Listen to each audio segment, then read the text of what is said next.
Happy Monday, degenerates. Welcome on back to the Die Hard MMA podcast. We have fights to break down. We've got a special dumpster diver to dive face first straight on into this week. We are headed back to the good old UFC Apex for UFC Vegas 108. And, just for a real quick second, I wanted to start the show a little bit different today. As you guys know, I'm not bouncing off the walls. You can tell I'm not screaming and pounding my chest, and I'm not trying to get you guys as hyped as humanly possible like I usually do to start a show. For those of you who are limited access on the internet, whether that be here on YouTube or my Twitch viewers, whether that be you guys that are audio only who tune in every single week, if you guys aren't plugged in to social media, you probably don't know what the heck happened this past week and why there was no undefeated post-weigh-in show. Just want to have a real moment with you guys and let you all know what's going on. Personal life took a bit of a hard turn. My grandfather actually had a stroke this past week, and they found him in his house with blood all over the place. He's a former veteran, or not former veteran, I guess he's a veteran. He was in the Army, and he basically understood and felt the fact that something was wrong, something was off with him physically. And so after he had the stroke, he had to essentially army crawl around the house to get the front door open so somebody could notice and see that something was wrong and come in to find him and rescue him. He fell on his arm. He cut his arm all up. He was, it was bloody all over the place. And he's still unable to speak very well because after the stroke, he's having a hard time finding the words that he needs to put sentences together and things like that. So in my situation, I am the direct line of contact for my grandfather. There's a situation there with the family. So my parents are not involved. I am the one who everything falls to. So I had to immediately unplug everything, jump in the car, get out to him as fast as humanly possible. So I took everything I had, and I was hoping there'd be just somehow a little miracle that I could have a window to be able to bring you guys the undefeated post-weigh-in show on Friday.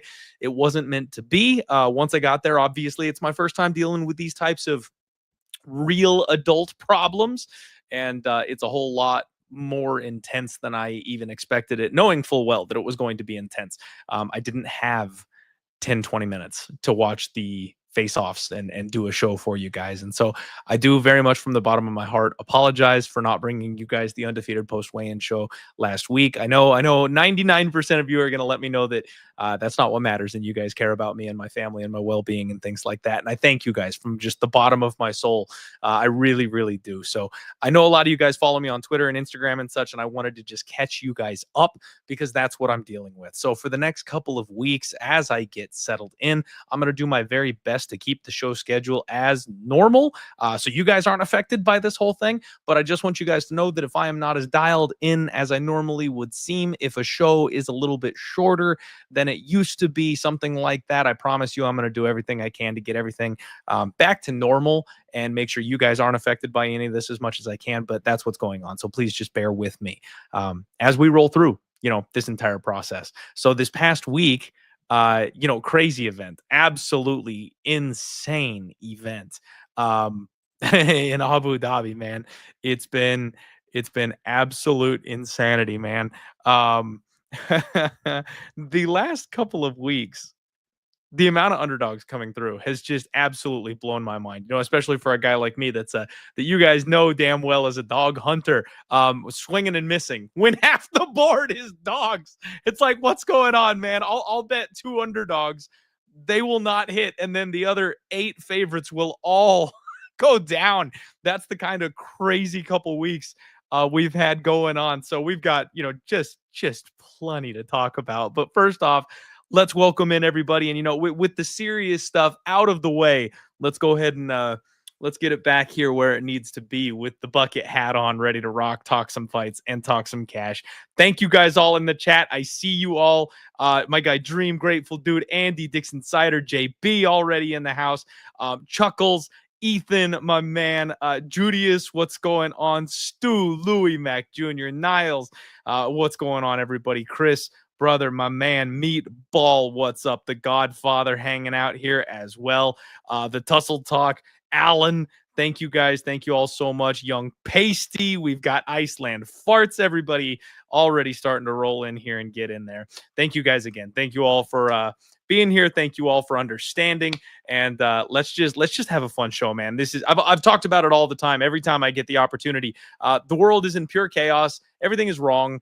Stuff is happening that shouldn't be happening, and now my personal life is falling apart. But this is my safe haven, right? Like, you guys are the people I come to hang out and talk bets and gambling and fights with, my favorite sport in the entire damn world. So I appreciate you guys being here, and let's just freaking get into it. Before we talk about last week, because there's plenty of talk about with last week, I'm going to bring in this week's guest, one of my personal favorites, one of your guys' absolute OG favorites from the show, one of the nicest guys on Twitter, and a man who might be fighting on Saturday as well. Liam Picks Fights. What's going on, brother? How you doing today? I'm doing quite well, Clint. I hope you can hear me okay. Normally, guys, I'm checking in with you guys from my computer. I got a microphone. I got a lot of things set up for the show. And the Wi-Fi shit the bed about 30 seconds before I'm supposed to come on the air with Clint. So I said we're going to find a way to get it done anyway. We got the headphones rocking. So Lord willing, you guys can hear me okay. I don't have Tapology in front of me, UFC stats, some of the resources I normally have to pull from and talk about. But what I do have is a lot of time spent today trying to get myself ready for the show. So Lord willing, we'll have some great takes, and we'll get some good information for the people. Good stuff, Liam. We can hear you just fine, coming through loud and clear, my friend. Thank you for the last second hustle there. I got the DM from Liam that the electronics were on the fritz at the last second, and I was like, oh no. So we got it. We're good. We'll make it work. My man is a professional. We'll dig on through. Last week, UFC Abu Dhabi, man, I lost one unit, so, you know, as far as my standards go here in 2025, that's a good night. But the only real problem that I had last week, and I'm just absolutely kicking myself for, was not trusting my balls with Tabitha Ricci. I called Tabitha Ricci, and I kind of got talked out of it over the course of the week. I was planning on sprinkling the KO, and it was mostly the tinfoil cap theory of her boyfriend Boxer, right? And the fact that He-Boss is known to be a little bit chinny, but I got kind of talked off the ledge with that one, and then instead decided to go ahead and bank on the fact that they were going to be as corrupt as possible and try to get Muhammad Yahya a win. So I could have had a positive night if I had gone with Ricci instead of Yahya. God bless them. They did everything they could to give Yahya an opportunity to win that fight. And frankly, any of you guys who watched it, I went back and checked it out. He floored Stephen Wynn at one point with a big shot that I jumped up, Liam. I'm waiting in the hospital room, and I'm like, because I thought it was it. I thought I hit the 10-1. I thought I hit the 3-1 money line. Like, I was ready to go, but it wasn't meant to be. Regardless, Ibo Aslan, somebody I never should have trusted in a parlay. So that's on me. That's on me. What does my boy Davey Grant have to do to get some respect around here? I even said he was being disrespected. Did I bet my boy? No. Even as the guy telling everyone to watch out, I still couldn't get there. I will say I was a little distracted when I locked in my bets last week. So I'm gonna cut myself just a little bit of slack. Bullet dodged on Carlos Leal. I know a lot of people went down with the ship on that one. Muslim Salikov apparently still got the damn thing. I got in on Bryce Mitchell, smaller bet than normal, but again, I was treading kind of lightly, so happy to get that cash there on that one. My under 1.5 with Krylov and Guskov came home, but it was already busted by Ibo Aslan, so felt good about the read, obviously, and going with the under rather than going with Nikita Krylov, who you guys know I think is an absolute bum. Go Guskov. Liam, my man, I know you're a Guskov believer, so I hope you hit that one. Didn't listen to my co-host last week on Asu Elmabayev. Beautiful performance by him. Buy low spot for you guys who got it. And then Shera just continues to show how fraudulent he truly is at the UFC level. Piotr Jan got the thing done as always, gives up one round, but gets the 29-28. And then we get the greasy cash on the dog of the week with Reiner de Ridder. One more time, I did, you know what? I'm proud of myself for that one, Liam. I did trust my balls. I took everything my co-host, I'm not meaning this as volatilely as it sounds, you guys. I love Art. I love Mr. Electrocute. Took everything he said and threw it in the dumpster. I was like, Reiner de Ridder's my boy. I know better. I'm going to hit Reiner de Ridder this week. So I know a lot of people went down with the ship on Rob Whittaker on that one. Close fight though. Split decision. Could have gone either way. Not like I can, dunk or anything like that on anybody on that particular read. Liam, how did you end up doing with all the mess of last week, all the attempts at corruption and the wild end to most of these fights? Yeah, man, it was not a great night for me. I think I only had about 0.85 units of exposure in terms of total risk amount. I just went in knowing like there's a lot of ambiguity in these kind of Middle East cards, let's say, where maybe the refereeing, the officiating is a little bit less quality than we're used to. And it's already bad over here, right? So it's like, if we're going to take a step even lower, I'm going to lower my exposure. I'm going to try and keep it tight. The things that I thought were good, I had Ochoa by sub at 14-1. It didn't cash, but it's the kind of bet that long-term I would like to still be on the right side of that. Like, he doesn't have a lot of subs on his record, so people don't give him the respect. He might be the best blue belt in the UFC. Like, if you just look at like credentialing in jiu-jitsu versus results in the cage, Asu Amabayev's 9-0 career to the sub, and the closest he's ever been to being submitted is by Jose Ochoa, in my opinion. He didn't come that close, but he had a couple decent opportunities, and the only other guy who's ever come really close was Mateusz Nicolau. So I'm kind of seeing the writing like, hey, Asu Amabayev will play in the fire there on the ground, but I don't hate that read. Like, I'll be on Ochoa sub again in the future. He's a dangerous fighter, and I think he's legit. I had Elikana by sub, which disgusted me, man, because I didn't get to the money line, and he ended up just kind of outpointing him from the outside. So I thought Elikana was the side going into that fight, and I just didn't get there with a bet because, multiple times now, Lockdog Oliveira is another one that comes to mind. When they're fighting over there, I'm like, are they even going to give my guy a chance on the scorecards? Because I got fucked with Carlos Leal a couple cards ago, if y'all were around for that. So when you look at these cards, I tread lightly. It wasn't my week this week, but like Elikana, Davey Grant, they were a couple people that I shouted out. It's like, hey, these are dogs with a real chance. So happy about that. I did get in live on Davey Grant. So not all bad news, but either way, man, we're right back to it this weekend. Lord willing, we got good opportunities. You know why I'm here, right? My boy Tatsuro Taira, he's in the main event, but everything changed, Clint. I thought I had it all figured out for the show. I sat down over the weekend. I watched maybe 5 or 6 fights from Amir Albazi with my buddy at his house, and then they canceled the fight like 24 hours later. So tried to get ahead on the tape study there. Couldn't do it. Let's figure it out with what we've got left. Absolutely wild, man. For those of you who don't know, the main event shuffled. Tatsuro Taira, we've got Hyun-sung Park filling in this spot rather than Amir Albazi. And breaking news, Liam, we'll go ahead and break it on the show, why don't we?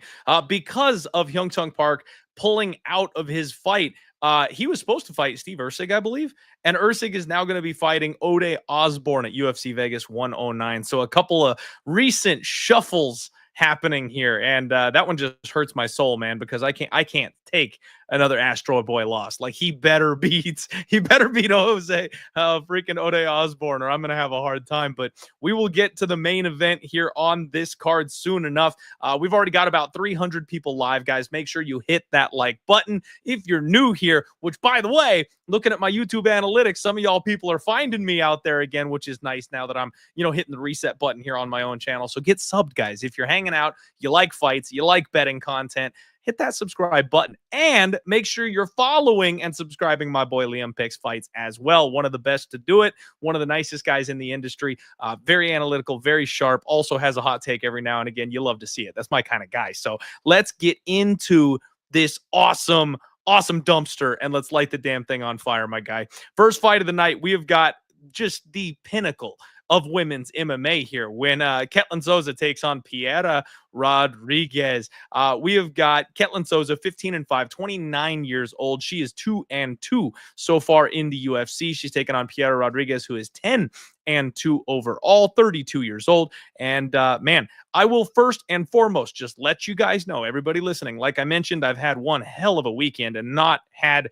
the amount of time that I normally have to dig into these fights. I didn't get to watch nearly the amount of tape. I've been in the car for an extra freaking 14 hours the last couple of days here. So I'm going off of old notes and a lot of memory. So I will apologize this week if the reads are not as sharp as they usually are. This is also a nice test because if I work off the top of the head and we smash this card, like I'll just start, a new style, right, Liam? Just think less about it. Maybe I'm overthinking things. We'll see. We've got our girl here, Piera Rodriguez, who is coming off of a win. She had back-to-back bad issues. She got snapped off by my girl, Jillian Robertson. She had the DQ situation with Ariane Carnellosi. She gets on the horse with a win over Josephine Knudsen and took her O in that last fight, which Knudsen was somebody I thought the UFC was going to be pretty bold on, pretty bearish on. So pretty good win, actually, for her on that one. She's very physically strong. She was able to take my girl Jillian down with ease and get on top. It seems like she's capable of being kind of a physical bully here at this weight class. She's got decent boxing, so the hands are good. And it looks like she hits pretty hard, man. I kind of like everything I see from Rodriguez, just generally speaking. Ketlin Souza, on the other hand, she had her UFC debut against Silva and ended up in like an injury situation, which was weird. She's coming off of the split decision loss to Angie Hill, which you guys know me. I am a big respecter of Angela Hill. So if you're going tooth and nail with someone who's got the experience and veteranship, proven track record in the UFC with someone like Angie Hill, that's a big, big deal. She choked out Yasmin Jauregui, which I think she clubbed her, if memory serves correctly, before that, Liam. And we know 100%.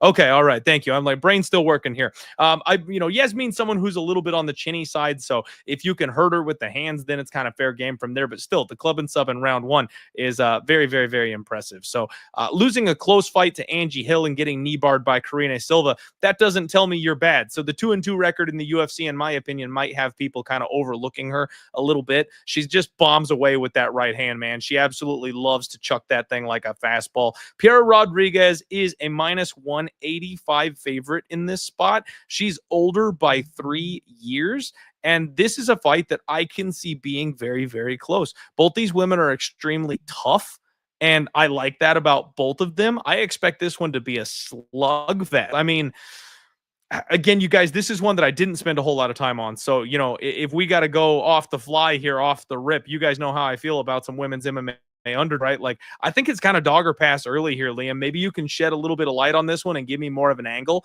but I feel like this is a very close fight, and I don't think -200 is a correct line for it. Yeah, I think largely we're going to agree on like the baseline for this matchup. When I look at the data, which I will say, guys, my internet just came back, so I'm going to be doing this breakdown, then dropping out real quick and coming back online with you guys, so that way hopefully we have a little bit more of a clear experience, because right now this is just my phone propped against the laptop, and if you guys see my hands in front of the screen, that's exactly why. But in any case, guys, to say my thoughts on this fight, you look at Ketlin Souza, and I'll just say, like, I talk about systems, right, where you don't always follow a system, but like I like to interpret fights by like just looking at the card as a whole and saying, are there anything that fit my system, my criteria? One thing that I look at is like, okay, you've got a Ketlin Souza who's the younger fighter. She's got more professional experience. She's throwing and landing more than her opponent. She attempts subs. Her opponent has no sub attempts in the UFC.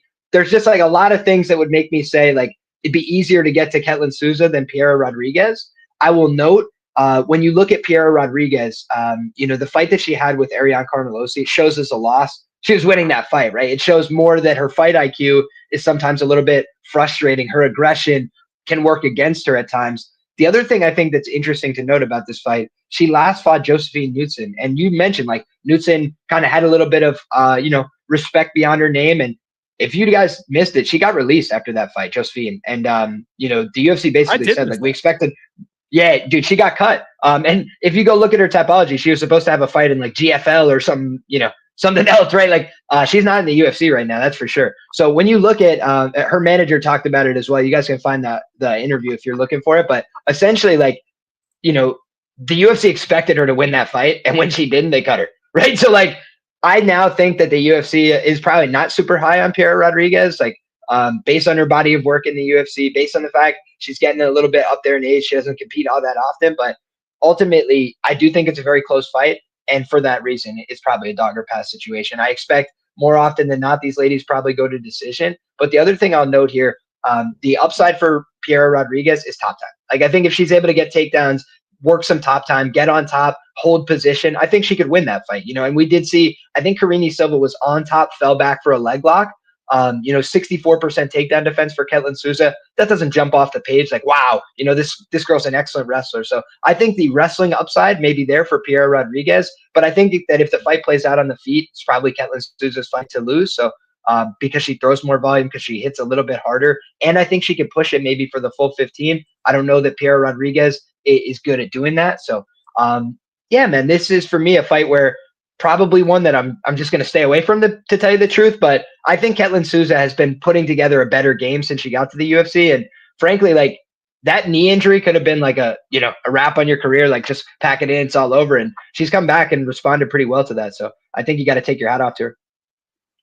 I would tend to agree, my man. I would tend to agree. Now, my chat knows what's up, though, Liam. Kane says that this fight would be a lot easier to decide if one of them had a neck tattoo. And Liam, I know the connoisseur of combat that you are. You absolutely have to know about the Brazilian lesbian with a neck tattoo betting angle.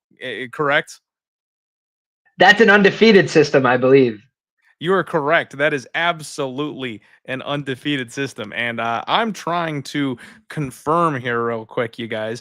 Pulling up the old Instagram. Unless, again, I'm going off memory here, Liam. Unless I'm incorrect, I believe Ketlin is of the lesbian persuasion. No judgment, just some facts here. I do believe she is one who enjoys the ladies. So she's what you call halfway there.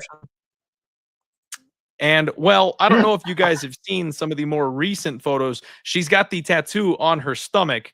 In this, Liam, it looks like she has a tattoo now that does span up to the base of the jugular. And as the scholars from the Die Hard MMA podcast have confirmed, the little, like, behind the ear, that doesn't count as the neck. It has to be the throat. Like, it's got to be right where your jugular would be were you a man. And I looking at some of these photos, you guys, that owl peering at me. Liam, we got it.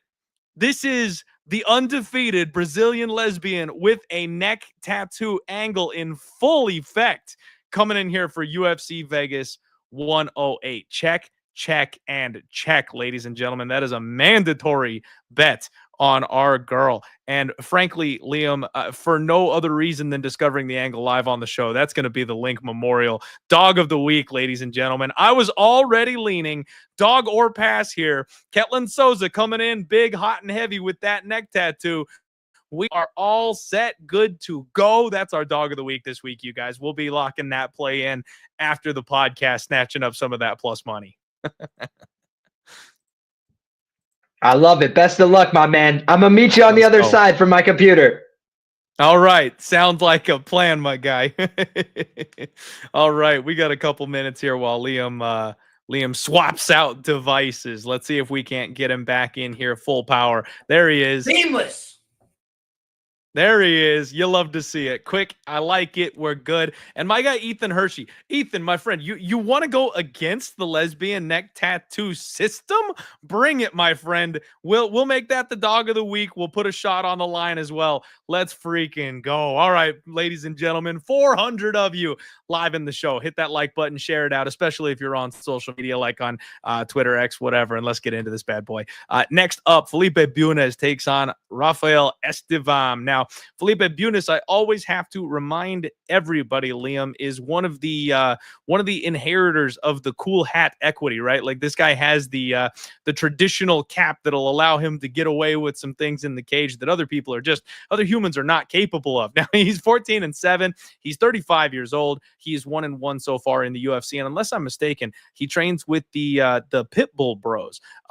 I actually was kind of not super high on him. He makes his UFC debut and got absolutely wrecked by Josh Van. Turns out, Liam, that's not quite such a big deal. Josh Van is the fastest rising star the UFC has ever seen, and this guy is not bad just because he stepped into the cage with Josh Van and got shown the door early. He gets on track with an armbar of Jose Johnson in his next fight. So, in my opinion, still don't know a whole ton about him. He beat some cans on a 3-fight winning streak and then lost to Jussier Formiga, who, very, very good, a UFC capable level fighter back in the day before he got the call. But I still am wary of Felipe Bunis. Him snatching that arm, I'm not entirely sure, lets me know that he's actually UFC caliber. And I'm still kind of tempted to just lean against him, generally speaking, until I know more. I don't like 34, 35-year-old prospects in the UFC. Every once in a while, you'll get a special one that'll prove you wrong, but not for me. Now, Rafael Estevam, 13-0. He's 2-0 off of Dana White's Contender Series. In his last fight, he upset the guillotine master himself in Jesus Aguilar. He missed weight in his UFC debut off of Dana White's Contender Series, but he took out Charles Johnson in a very good fight, a very impressive fight. Charles Johnson, a guy who I've got a ton of respect for. Aguilar seems to be a step down in competition, in my assessment from that fight. So if you've got the cardio to go 15 with a guy like Charles Johnson, you've got my respect right out the gates. And this seems like a spot where the UFC is looking to give him another, not easy fight, Liam, but, a winnable fight. It seems like this is definitely his fight to lose. And the line would suggest the same. -520 for Rafael Estevam. I do think he's probably the guy here. And I got to do a little bit more homework on this one, but seeing what we've seen from Felipe Bunis pre-UFC and, losing his first fight to a guy that doesn't tend to finish people, although he does tend to win, I would think, this total might be wrong. We got a 2.5 with the over being -155. I wouldn't be shocked if Estevam actually finishes Felipe Bunis. I wouldn't either. But, it's almost like this fight was put together because Estevam has bad cardio and Felipe Bunis may have even worse cardio. So they were like, who can we get him in there with that's not going to turn it up on him in round 3? And Bunis, I wrote up his fight so far in the UFC correctly so far. I had Joshua Van via actually, I will say I had round 2 or 3 club and sub. And by the way, he went to the ground with him multiple times, but then he just ended up getting like a ground and pound wild flurry to get the stoppage on top. When Bunis was tired. But I basically thought like Joshua Van is the guy that turns it up as you go. Horrible matchup for Bunis in that way, where Bunis started well. He was landing good shots. He actually landed some decent power shots on Joshua Van. That was kind of a opening signal that like you can land on Josh Van. Felipe Bunis was out there throwing, connecting, having some success, even got to some takedowns early. But the problem was he just not able to consistently control Josh Van, and he spent a lot of energy. They were in frenetic, like high-paced exchanges, and that's where Josh Van is extremely comfortable, right? Rafael Estevam, I'm going to pull this from UFC stats, 11 significant strikes against Jesus Aguilar, 18 significant strikes against Charles Johnson. You're not going to win UFC fights long-term throwing that amount of strikes. Like, having as many takedowns as strikes, like, that's a really hard way to win fights. That's why he's fucking exhausted in the 3rd round every time. He's out there wrestling like his life depends on it. And when you're going against Felipe Bunis, like he's more than happy to grapple with you, right? He can be taken down. We saw that against Josh Van. But in the early going, like he's going to offer significant resistance grappling. Like he's going to grapple back into this guy hard. The one thing I will note, though, is like styles make fights, right? I thought Jose Ochoa would be really aggressive trying to submit Asu Amabayev, and he was. But Asu has the submission defense required. He was able to roll through those positions and then mostly just stayed on top, right? He managed the exchanges by staying on top. And I think Esteban will probably manage the exchanges and stay on top because that's what he's really good at. If you look at João Elias, like I think he's 11-2 career to the sub. He's kind of like a short, tanky Brazilian guy. That's who he fought on Contender Series. and he was able to get the win over him as well. And he threw a lot more strikes in that fight because the other guy wanted to desperately grapple. So I do think Esteban's striking could look a little bit better in this fight as well. You know, Joshua Vega got knocked the fuck out by that guy, right? Like, if you stand out there and just trade with that dude, he will hurt you. He will land big shots. And, you know, even guys like Azat Maxim felt the power of Charles and started to, you know, wrestle desperately later down the stretch. So you kind of see when you look at this matchup, like, two guys that both are willing to wrestle and grapple, but the guy who's way more likely to get on top position is Estevam. And I also think his cardio is like 2.5 minutes longer than the other guys. So give me Estevam here, but he's the kind of guy that, you know, if you're holding an Estevam ticket in round 3, you're going to be like, at least on a couple of occasions, because the dude's just looking bad visually out there, hanging on by a thread. Absolutely. And that's where, frankly, honestly, man, I give him at least a little bit of credit against Charles Johnson, because that's always been my thing, is wanting to target Charles Johnson round 3 props, because he is a guy that turns it up. So the fact that he was able to hang on and survive, like, again, it wasn't pretty, but fighting that level of opponent and being able to get to the finish line, yeah, I think he can handle Felipe. One thing I forgot to mention, Clint, that I feel I would be remiss if I didn't add, is that Jesus Aguilar has a money guillotine. He, like, relies on that technique. Like, you want to shoot, I'm going to guillotine you. And Esteban didn't get guillotined there, right? He got a ton of takedowns that he needed. So it's the kind of fight where I'm like, Bunes is probably going to, like, have a deep attempt or two, but, like, I just think Esteban probably stays safe. It's always nice when you can count on a guy to find himself out of those submissions. Good sub defense, good call. Bryce Mitchell, similar spot this past week, gave me a heart attack a couple times. So you got to be able to count on that. My guy Ethan in the chat, for those of you guys keeping track and not watching the actual chat, he challenged to make the shot bet a 2-shot bet. My boy wants to see me drunk on stream next week, apparently. But you got it, Ethan. We'll make the shot bet a 2-shot bet. Let's do it. Why not? I'm here for a good time. At least assuming I'm capable of doing the shots from wherever I do the show from next week. Next up, you guys, we've got Rodolfo Vieira, and he's taking on Tresean Gore. Two names I never thought would be next to each other, Liam. This is one of those weird ones where it's just kind of like, oh man, never really thought about that. Like, I don't necessarily see these guys as being in the same ballpark as one another here. Rodolfo Vieira, what's there to say, man? 35 years old, 10-3, the jiu-jitsu master, the black belt hunter. Like, the only black belt he hasn't had success against recently is Andrey Petrowski. And frankly, I can't figure Andrey Petrowski out to save my ass, because I thought he was going to be able to out-grapple Andrey Petrowski. I thought Andrey would get tired, and I thought that Rodolfo would be a level above him in the jiu-jitsu and be able to catch him and joke him out.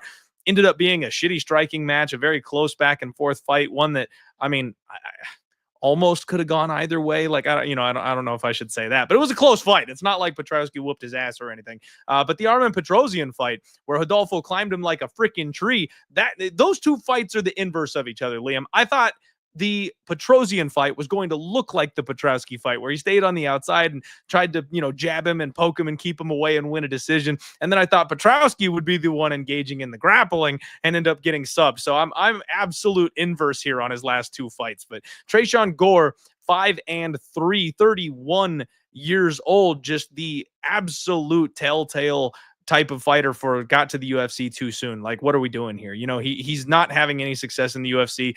2-3. His wins are coming over Antonio Trocoli, who's playing poker now, and Josh Fremd, who, got absolutely demolished in his last couple fights on his way out the door. He's coming off a bad KO loss in April, so not that long ago, against Marco Tulio. Tulio is an absolute stud, so there's really no shame in that. But I've said before, Liam, I still really just don't understand Tresean Gore. Like, he seems very physical. He's a little bowling ball. Like, the guy's got a ton of muscle on him. But what does he do? Like, what is he good at? Like, the guy, he's got a decent guillotine. He's got okay power. If he can club you and grab your neck like he did with Josh Fremd, he will choke you out. But this seems like it should be easy pickings for a guy like Rodolfo Vieira. Now, maybe I'm oversimplifying things here on this one, but that's what this fight kind of looks like to me. Is Rodolfo took a rough fight in his last fight, and they're like, okay, we'll give you a guy who doesn't have half the experience you do in MMA, plus your jiu-jitsu career, right? Like, I think Rodolfo should cruise in this one. He should be able to out-grapple Tresean Gore. If Tresean Gore is out-striking him, I think Rodolfo can tough it out until Tresean Gore gets tired. We've seen him slow down a little bit deeper in the fights. And if that happens, this guy's going to get on top of you and he's going to choke you out. And good luck trying to get a guillotine on Rodolfo Vieira. So -200 Vieira.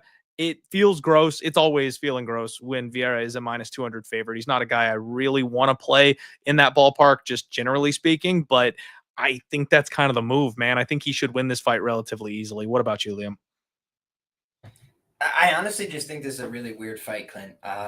Like Rodolfo Vieira is clearly not a bad fighter, right? I like Rodolfo. I've always been a fan of his. I did like a whole photo journal for why I thought he was going to submit Armin Petrosyan, just because like looking at some of the positions Gregory Rodriguez and some other guys had, I was like, yeah, Rodolfo's not going to fucking play that game with you, period. Like if he's there, he's going to finish you, and he did. But when you look at like Tresean Gore, most of his losses are like him getting bonked on the chin, so like it's not really that relevant, I don't think, to this fight. Like Rodolfo is just not that much of a hitter. He does have decent fundamental striking. He had a closer than you'd expect striking match with Chris Curtis on the feet, but it also came on the back of like 20 failed takedown attempts, right? And you look at Rodolfo, not the most successful wrestler we've ever seen in the UFC. I really love his back takes. I think like some of the things he does are incredibly incredible athletic achievements, right? Like just hopping out on somebody's back, the Dustin Stoltzfus, looks like you're watching it in like reverse motion because he just like grabs the guy from in front, pulls himself onto the back. It's insane. But when he doesn't get that kind of stuff going, like if you just look at like how he's built, he looks like a guy who does not like to get hit.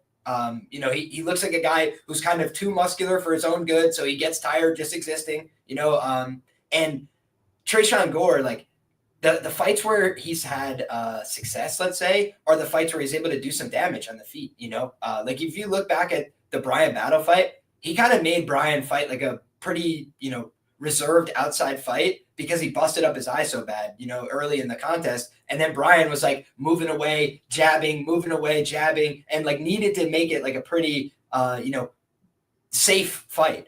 And when I just think about how these guys match up, like, I look at the Marco Tulio loss. Like Tulio is like a completely different analog of fighter.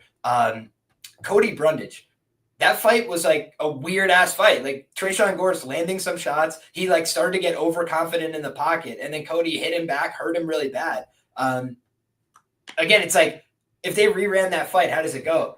I honestly don't know. And like Tresean Gore, I think, was a pretty substantial favorite that night, if my memory serves. So it's like, I just don't know what to make of this fight. Like, I think somebody said in the chat the under. I also lean towards the under here just because, like, I could see a world where they just stand there and look at each other, but, like, Tresean Gore is a guy that tends to get tired, but he has real knockout power early, and, like, Rodolfo's standing there, pretty easy to hit in the beginning of his fights, So if Rodolfo's not able to get him down to the ground, like, he's probably going to take some big, hard shots to the chin in this fight, and, some of these other guys, like, maybe you could take those shots and keep pushing, but Tresean does look like he hits hard. But you look at the guy, he absorbed 127 significant strikes in his last fight in 2 rounds.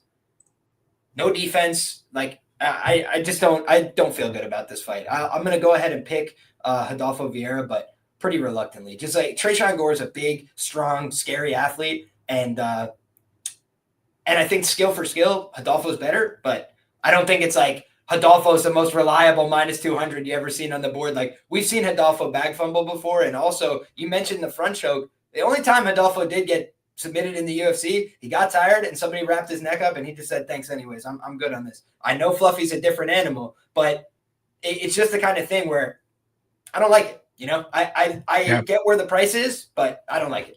No, I hear you. And especially at his age, that kind of thing starts to happen more and more and more, especially against some of these younger bucks. So I'm with you, man. Coward's way out. I'll pick the favorite. I'm not betting anything, and I wouldn't tell anybody to put their money on this one.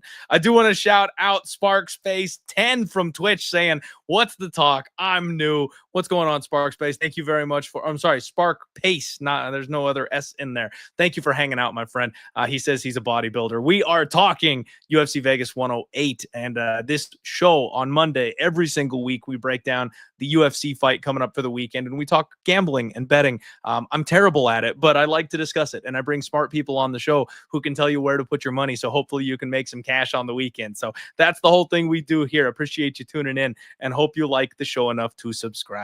Next fight up, you guys. We've got Rinya Nakamura, and he's taking on Nathan Fletcher.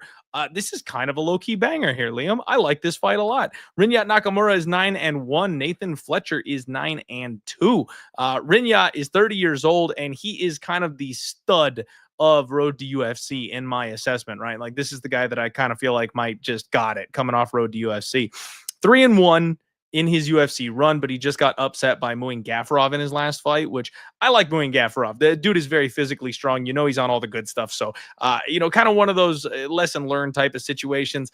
I like the kid still. I'm not going to hold that too much against him, but, everyone's got to get that O taken. Everybody's got to get that veteran lesson. But it also just kind of shows you that these Road to UFC guys, even the best of the bunch, like, they're still losing to these mid of the mill type of UFC level fighters. Like, they just are not well-rounded enough in my assessment. That's why I don't like putting my money on them for the most part. Nathan Fletcher coming out of England, and he is on he's on like an every other fight type of run, right?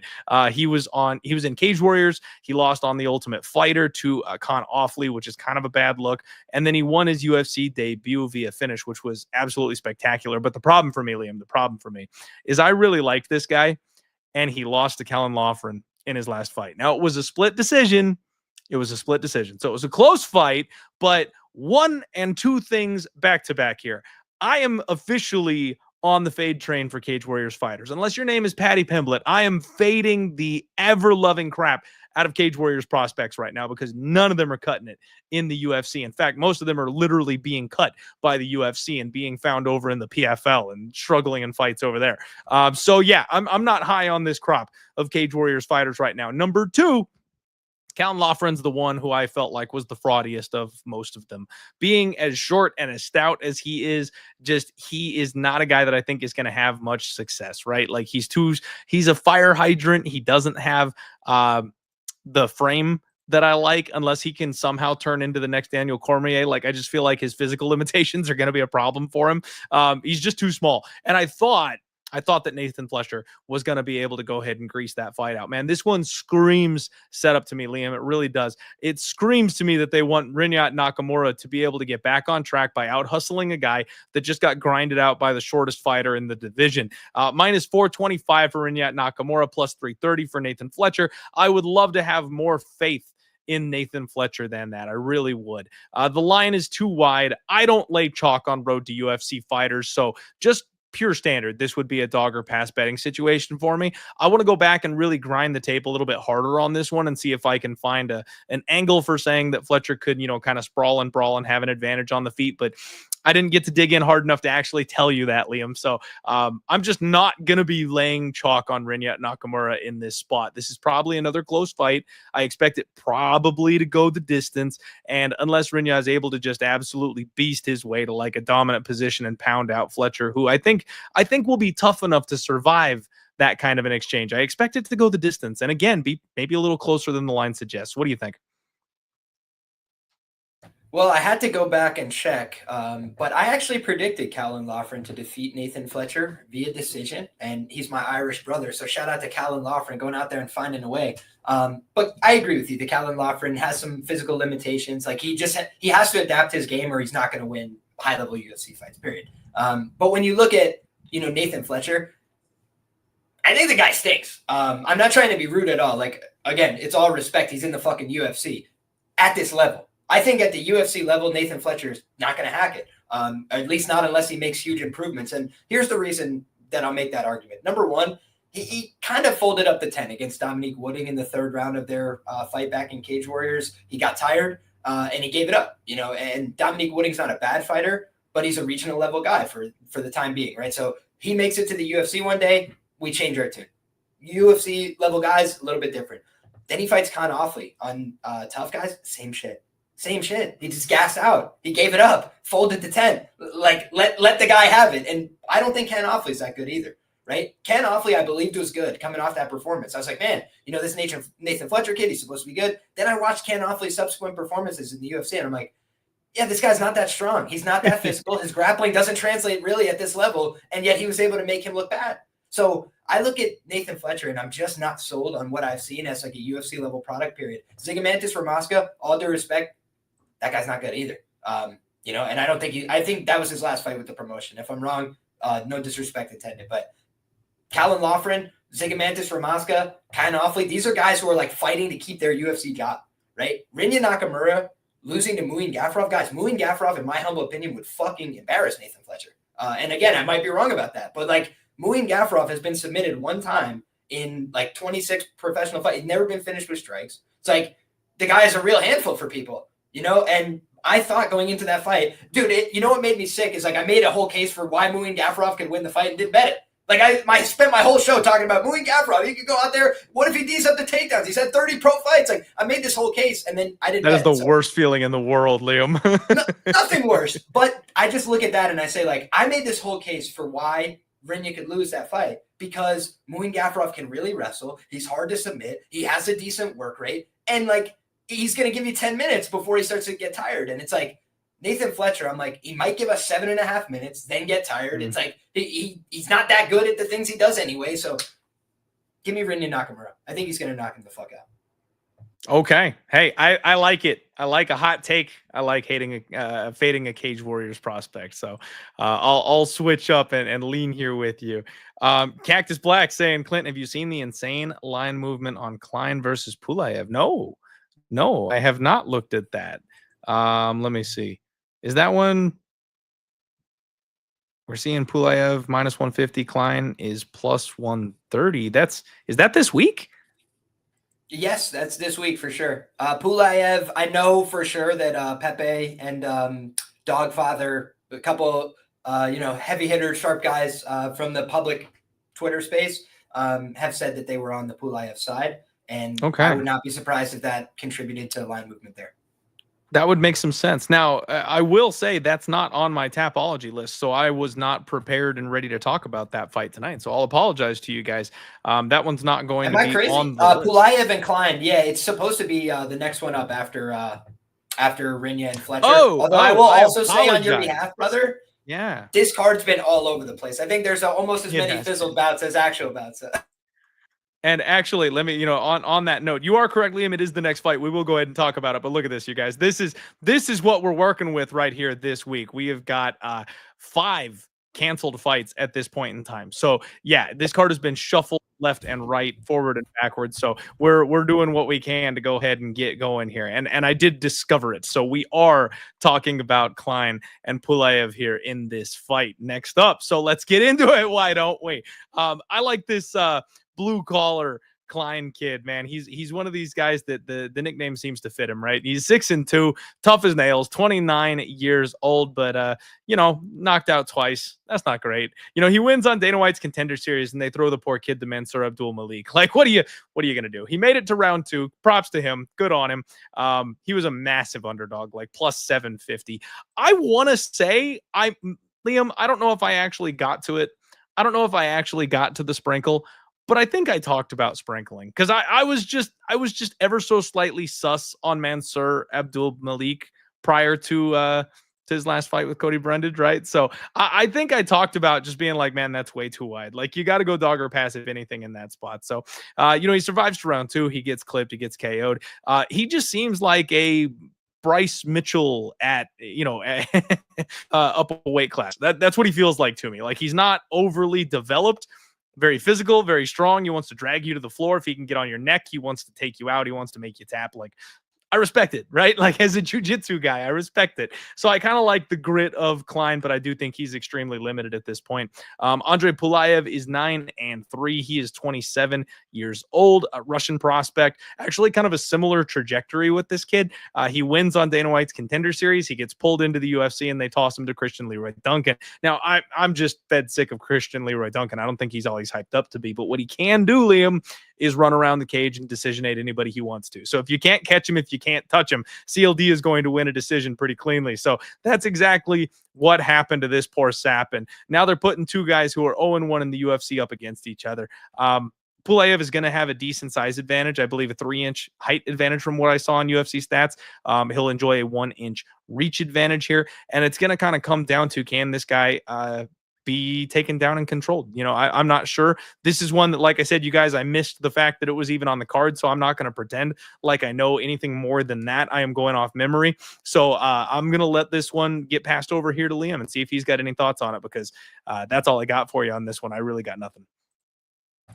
Yeah, I will note that I did go back today and watch because sometimes you remember things. Sometimes you kind of need to go back and see. And I didn't really remember Pulyaev, I will note that Pulyaev against Leroy Duncan, I have not gone back and rewatched because it was not available on UFC Fight Pass. So I'll probably have to go through ESPN or one of these other They're services. pissing me off, Liam.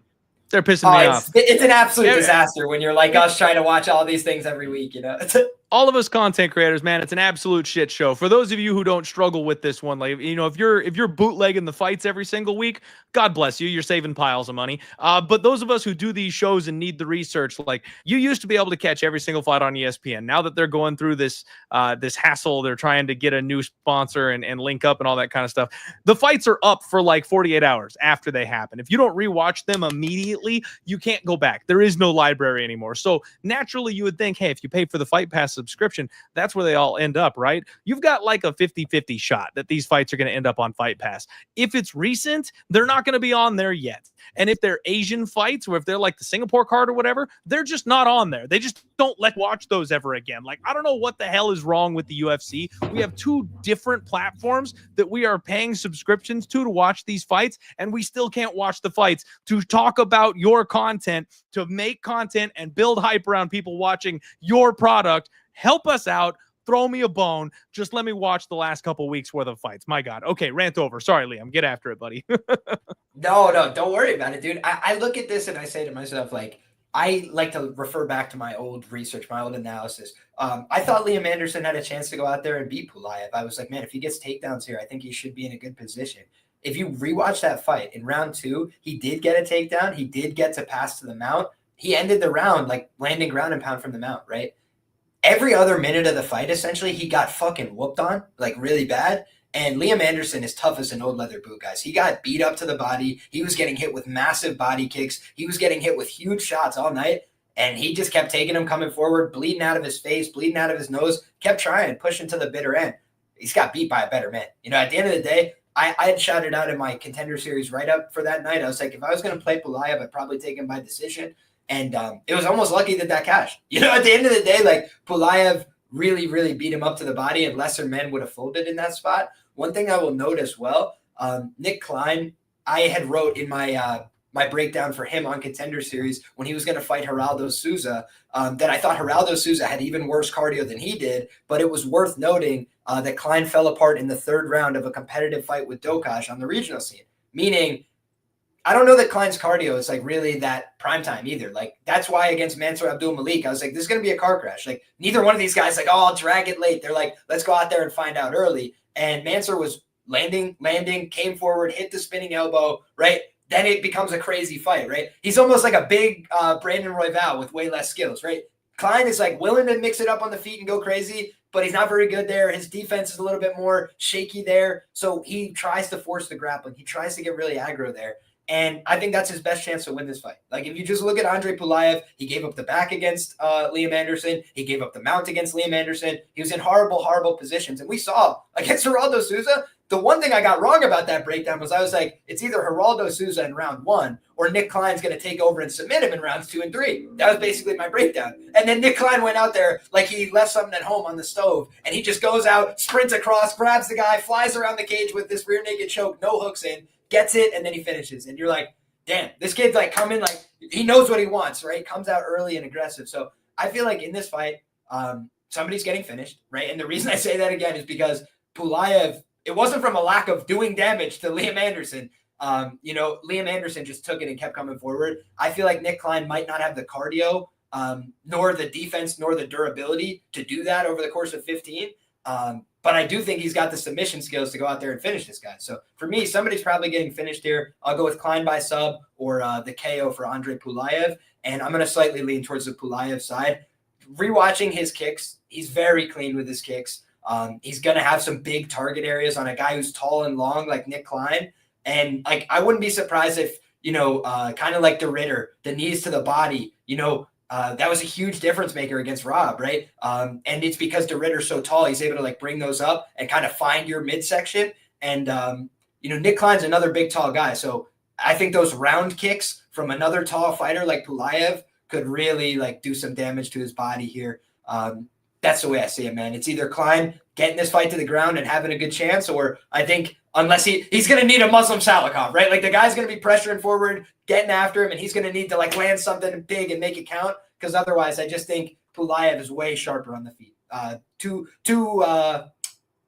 classes above him.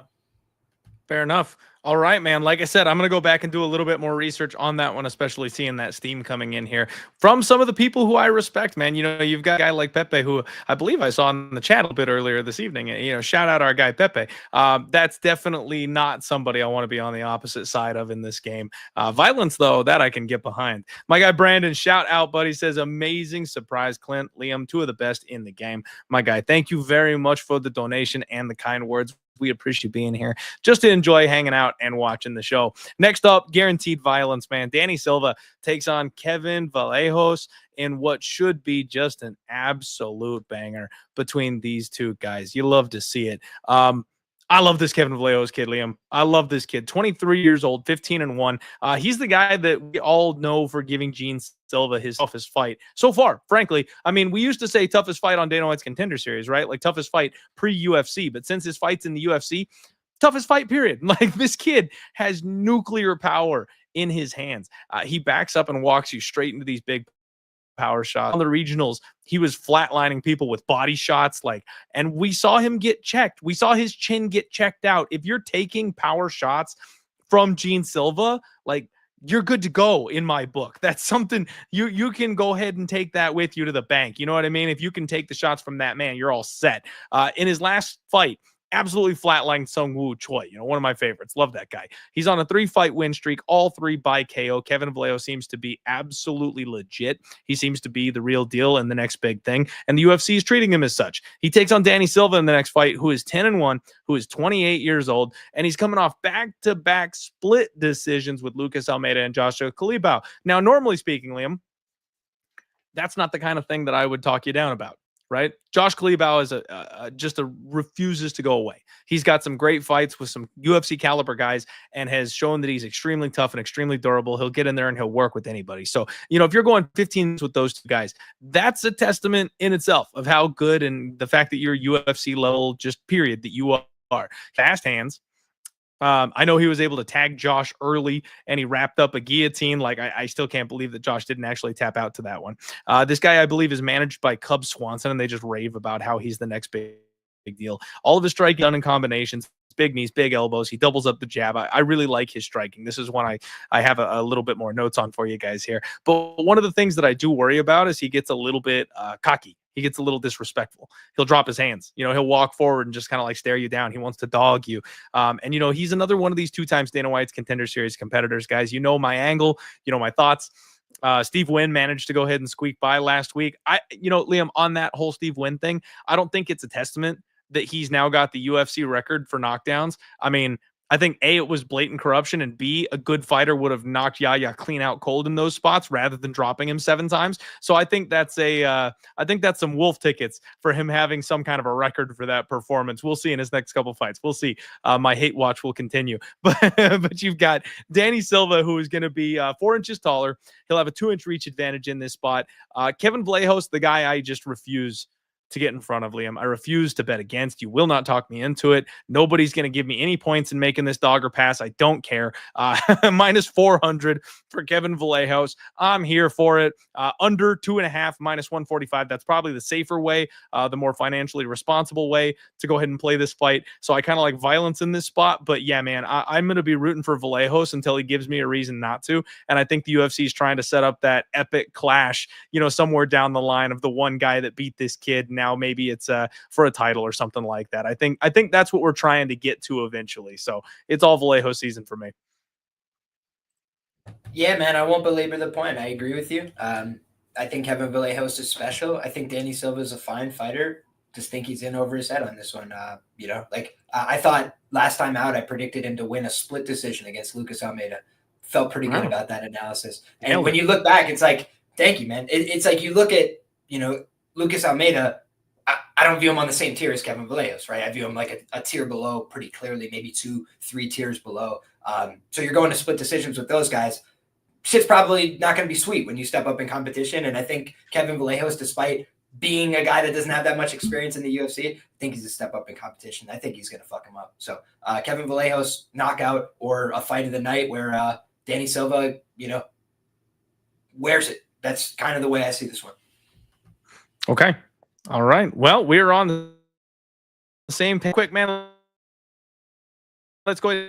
Really, it's just Spectation Sports at this point, you guys. There's no event this week. We've got a week off, but tons of action, especially recently. We had a triple header this past week. Promo code DieHard will get you 20% off when you sign up for your subscription. It's an alternative to Fight Pass. There's a ton of different organizations under the banner here of Spectation Sports, and we are just headed up from here on a rocket ship, signing new organizations. Lots of prospects from Dana White's Contender Series you're going to see coming from the shows on this platform. So if you're going to do your tape study for Dana White's Contender Series, you need to be plugged in, and this is where you get that done. So promo code DieHard will get you that 20% off when you sign up. I don't want to take up any more of the time on that kind of stuff, you guys. We are rocking real hard through this card. It's going extremely quick, and I'm loving it. My guy Liam, coming with the knowledge, coming with the good vibes. Make sure you guys are giving him a follow, and I appreciate each and every one of you in the chat as we get on to this bad boy. Next fight up, we've got a couple of legends. Legends is a strong word. Neil Magny taking on Elizeu Zaleski dos Santos. You know, Liam, I think it was like 2 cards ago, something like that. The geriatric. What the hell? Sorry, guys, my internet's bugging out and it's messing with my screen here. We had the geriatric UFC card where like everybody was 37, 39, you know, whatever. This card's the exact opposite, right? But we got to have the token old guys. And that's what this fight is. Everybody's young. Everybody's on the up. Everybody's impressive. Good records, 10-1s. And then we throw Neil Magny and Elizeu Zaleski dos Santos in there for shits and giggles. Easy Dose is 38 years old and finally looked his age in his last fight. He's been putting up a real good fight against a lot of people, but oh boy, that knockout loss to Chidi and Njokuani, that was rough. That was rough, man. And I really thought that the Chidi train was going to come to a stop with Elizeu Zaleski dos Santos. So one of those ones where I kind of have been zigging where I should have been zagging. I knew the Chidi train was coming to an end and we were going to be able to fade him. I just didn't think it was Jake Matthews. I thought it was Elizeu Zaleski, and he looks so damn good against Elizeu Zaleski. I missed the fade with Jake Matthews. So that's the way the game goes sometimes. I love the way Elizeu strikes. He can be a little low volume in his old age, but he's still got the pop. He's still got the power.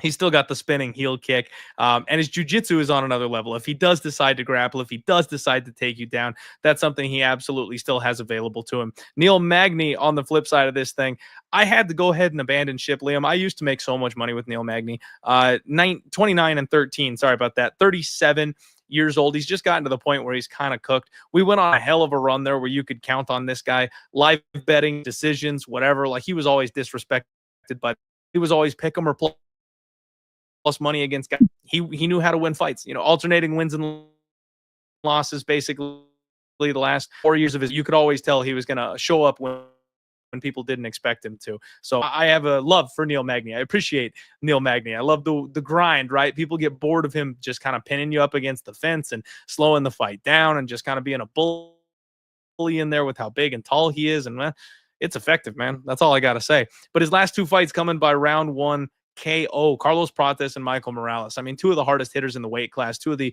up-and-coming stars capable at this weight class. He's capable against some of these,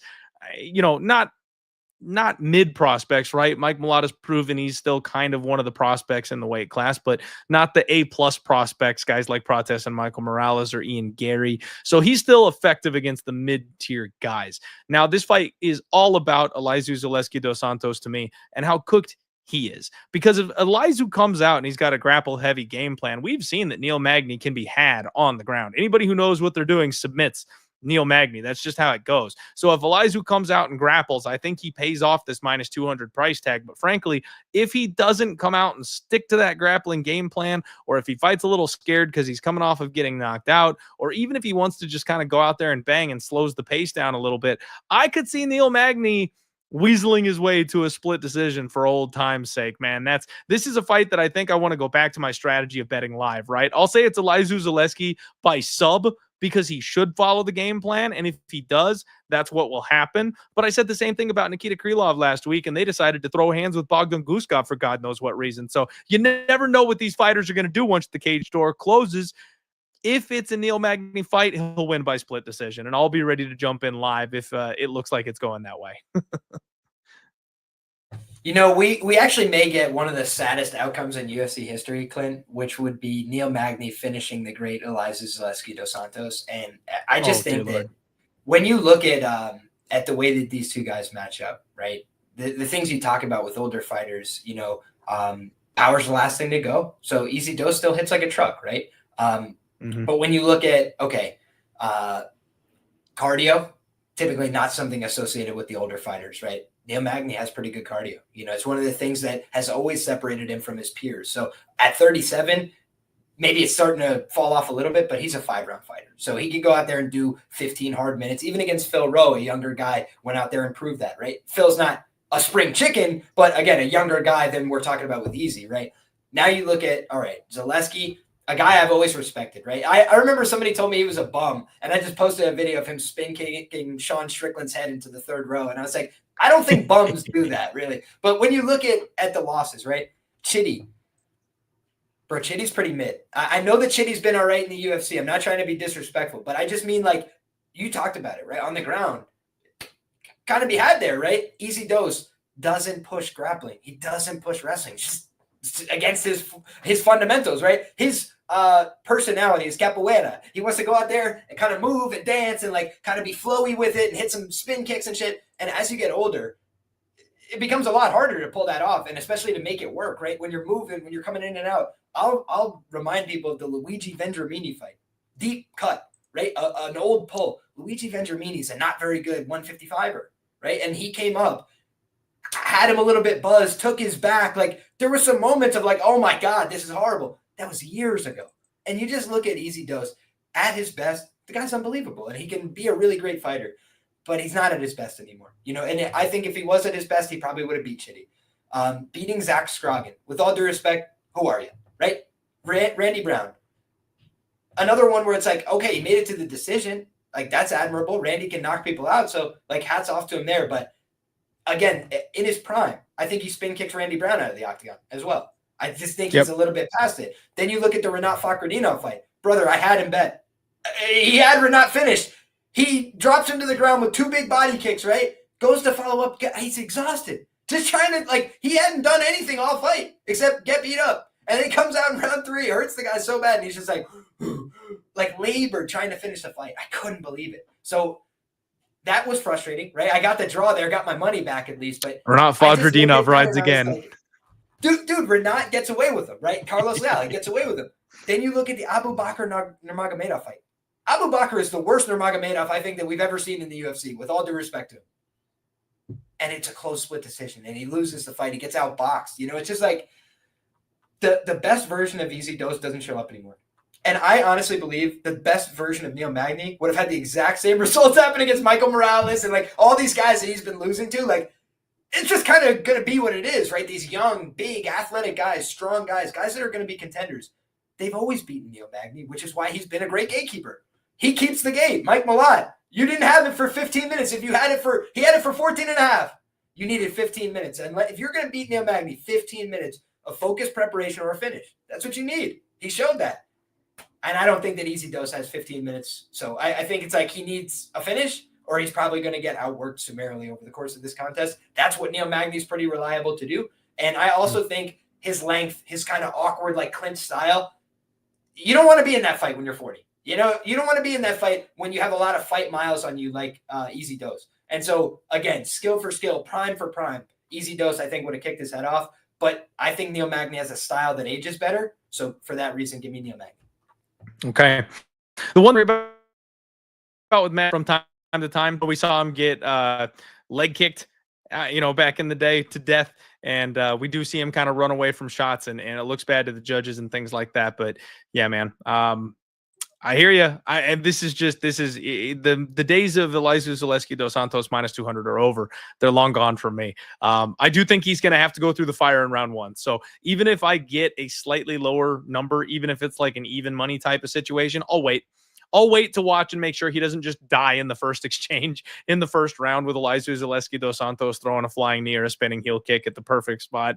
And once we get through that, even if you're a first round knockout, like you needed to come in the first round, it still happens, right? It's a fist fight. So Absolutely.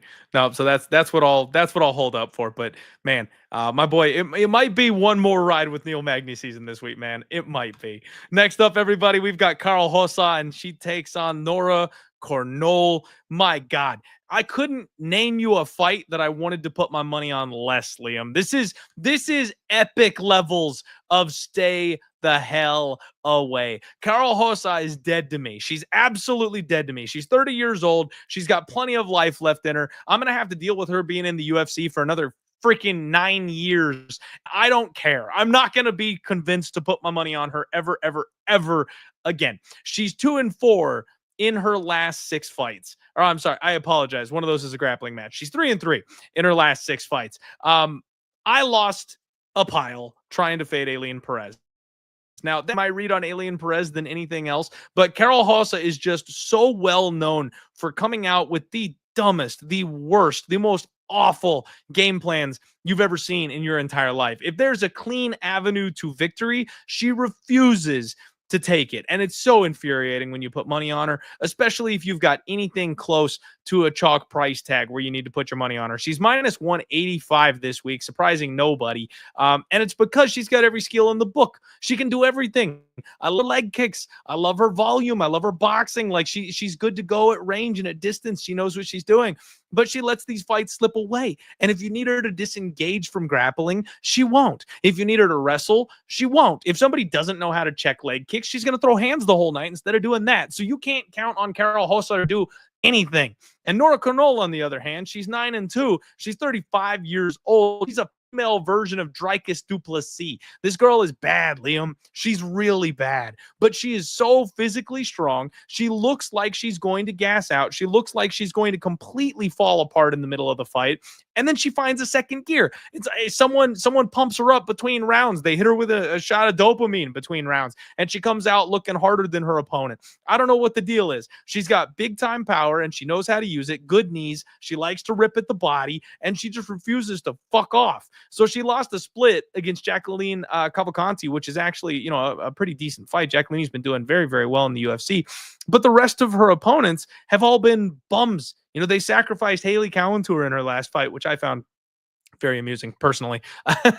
But this is a spot where you just know Karol Rosa has absolutely everything she needs to win it. And I'm going to say she doesn't. I'm going to say that she goes out there, like always, and shits the bed. And if this turns into a brawl, Nora Cornolle will put more damage on Karol Rosa's face because she won't move her damn head out of the way. And the referee will step in and wave it off in the 3rd round to get another French fighter a victory. I don't know. Dogger pass to me, man. Nora Cornolle, robbery, split decision. Nora Cornolle, round 3 TKO, sheer toughness. Like, that's what I'm saying. Anything but Karol Rosa. Never Karol Rosa, Liam. What are you doing here?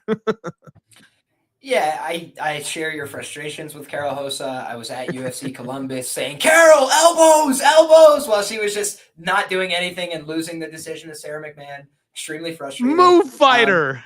The meme of all memes, Jason Herzog used to be a good referee. But when you look at this fight, man, like I will just note several things jump off the board at me that make this like a stay away. But I will note that I do think the right woman's favored, and I'll explain why. When you look at Karol Rosa, she's had a very long, career in the UFC, so a lot of fights, which gives you a lot of data to look at. And when you look at the data points, 171 against Lara Procopio, 120 against Vanessa Mello, 125 against Betch Correia, 204 against Irene Aldana, 117 against Penny Kianzad. Those are really abnormally high numbers of significant strikes landed for a woman, just period. Across the board, pick a weight class, and then honestly pick a gender. Because like there ain't that many men that's putting up 100 significant strikes multiple occasions in the UFC in 3 rounders, by the way. Because guys can do it over 5, but how many people are putting up 100 plus significant strikes in 3-round fights? I think you at least have to ask that question. And you look at Nora Cornolle, I will note she's had 4 fights in the UFC, so a much smaller sample size, right? But what she's never done is put up more than 54 significant strikes. Right. And in that fight that she lost against Jacqueline Cavalcanti, they went even 54-54 on significant strikes. So the thing that jumps out about Cornolle, she's got good defense. She limits the amount that her opponents land. She's never been outlanded on significant strikes in the UFC. Those are all feathers in your cap, right? But this is the fight where I feel like if she's not getting takedowns, right, which I don't think it's super easy to take down Karol Rosa. I believe she has about a 70% takedown defense rate. So if she's not getting taken down in this fight, it's like the woman who's probably going to get off on more volume is going to be Karol, in my opinion. That's an interesting one. I don't know who John Giannis is, but I did know that Bashi was staying ready for a fight in case they found a replacement for him. So that's cool. But when you look at where we're at, man, I see a Nora Cornolle who has some decent pop in her hands. She's got, maybe above average blue belt level jiu-jitsu for the UFC. Like, those are things that work against the very low echelon girls. I mean, even that Jocelyn Edwards fight, people said it was a robbery at the time, right? And then you look at Karol Rosa, losing to girls who are top 5ers and top 10 girls, but really not losing to people that you're like, whoa, like, what the fuck is this? Like, even Aylin Perez, she's a pretty consistent wrestler, and she's been getting better at that, right? So she kind of presents a stylistic problem for Karol Rosa. Maybe Nora Cornolle's made those improvements. She's 35. She's a former Muay Thai fighter, right? So, like, her background's in striking, and I think she's going to go out there. Her chance to win this fight, in my view, is like bloody up Karol Rosa and win a split decision type of fight where you get outlanded, but like you landed a couple more impactful shots and maybe busted her eye or something. And Nora Cornolle is mean, right? She fights hard. She's a vicious girl, wants to do damage. All those things I think are her check boxes. But like the large data set, in my opinion, does suggest Karol Rosa pretty comfortable favorite here. Like it would take a really special Nora performance to win this one, which I'm not ruling out, but I think the right woman's favorite. So I'm going to pick Karol to get it done via another disgusting decision, which he's known for. Yep. Nope. I agree with you, Liam, but like I said, it's never Karol for me. So, she probably is justified. And because she let me down as a big favorite last time, this is probably the fight that she'll come out and do what she needs to do. But I make her minus 150. Not falling for it. I'd make her minus 150. So I'm not saying like she should be, minus 400. This is a lock. I'm just like, she should be 60% here based on the notes. Makes sense to me, man. Makes sense to me. And that guy, Dan, thank you very much for the announcement here in the chat. Austin Bashi actually is a Spectation Sports guy. So we're rooting for him. We're cheering for him. John Giannis, I know nothing about the guy, so I'll have to go research him and see what we're working with here. But off the rip, he does have 3 losses, 2 by decision, 1 by sub. Looks like a pretty good Bashi fight. Just wiki capping, right? Just based off the records, based off what I'm seeing. That looks like Bashi might be able to grapple his way to a win. But I'll dig in. Fight. He did you see that? He did he? Giri and Fury in his last fight. So a former UFC fighter, at least. I always like to see if you have a UFC level win on your resume, and hats off to him. He at least does. Mm-hmm. Absolutely. Got to look at that kind of stuff. And like I said, this is just, I clicked his name to see what was up. So we'll definitely spend some more time on that one. Well. Yeah, I'll do my research there, but lost a split to Cam Smotherman early on. Yeah, no kidding. Seems like a Texas scene guy. So shout out to John Giannis. We'll do some research on you, sir. That'll be interesting. Can't wait to figure it out. All right, guys. Last couple fights here. Banger. Fight of the night contender. Esteban Ribovics takes on Elves Brener. Another really, really great fight here, Liam. Ribovics, another one of these guys who I'm a big fan of. Got circled. Think he looks like he's really solid. 14-2. Young buck, years old. Kind of let me down in his last fight, but I can't really say that. He lost a split to Nasrat Haqparast. And frankly, Liam, I scored that fight for him. I thought he deserved it. I thought he was the one that got the dub. He should have gotten his hand raised. I'll need to go back and re-watch that fight to see if my opinion stays intact of him going ahead and getting that win that night. But either way, if you are going head-to-head, volume for volume with a guy like Nasrat Haqparast, that's a big deal. Nasrat is just the volume king, so it's kind of no shame to be in a close and competitive fight with that guy striking. Daniel Zellhuber was his win before that, not aging quite as well. Daniel seems like kind of a bit of a one-trick pony, but it's a good win to have on your record. The one that really jumps off the page, though, was when he flatlined Terrence McKinney. I bet him that night because we all know Terrence McKinney's gas tank problems. We all know he slows down after a rough back and forth, and I expected Esteban Ribovics to be able to survive damage early in round 1, to be able to survive the onslaught, and then crank it up as the fight continued. Didn't need to. Just had kicked him to dead, man. Cemetery style. Like, it was over in round 1. Very impressive. So kids got volume, kids got speed, kids got power, kids tough. I like Esteban Ribovics, just generally speaking. Elves Brener, 16-5, 27 years old. He's another shoot the box guy, which means you can never, ever, ever count this kid out. You can never count out the toughness.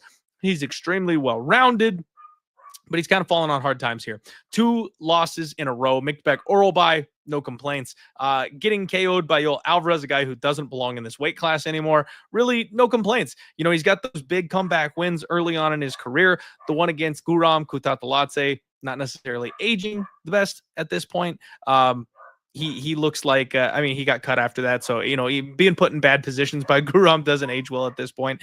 But he showed grit. He showed guts. He showed the ability to take a shot, come on back, fight his way back in. You know, we know Elvis Brener is not going to go down without a fight. And it took Yoel Alvarez until round 3 to actually put him down. We know the kind of power that guy brings to the table. So, just an impressive guy all the way around. I feel like this should be an absolute banger of a fight, and it's going to come down to who breaks first. I've never seen Estevan break, so I'm going to say Estevan will find a way to win this fight. Elves Brener, he's been hurt a bunch of times. He's been dropped a bunch of times. He did get KO'd in his last fight. I'm going to go ahead and say Estevan finds a late KO after an absolute war. Well, then we're going to largely see it the same way, my man. I basically think that where this fight gets decided will probably decide who wins the fight. I do think Elves Brener is a fine striker. I think he's got, you know, some decent offense. He's not a very defensively responsible guy on the feet. So when you look at how he approaches the fight, he walks into the fire, he takes a lot of risks, and you know, a couple guys have made him pay for that. You know, Mick Oralby, he's got big power in his hands, made him pay. Yoel Alvarez, he's got, you know, a lot of different tools, and he was able to make him pay with those knees and the elevation there. But, you know, you just look at the fact that Elves Brenner's more concerned with offense than defense, right? From the Guram fight on forward. You could just see that in the way he approaches everything. Yeah, man, it makes for fun fights, right? But then on the other side, you know, I think Esteban Ribovics, if this fight plays out on the mat, that's where he could kind of get found out. You know, like if you look at Elves Brener, he's 11-0 career to the submission. I think he got 3 takedowns and 2 reversals against Mick Oralby. Good fucking luck. You know, with that shit, like that guy's grappling, it has to check out pretty good. If you're not getting submitted by Yoel Alvarez and then you're getting back up to your feet and getting takedowns and getting reversals against Oralby, who's a freak on the ground and extremely strong.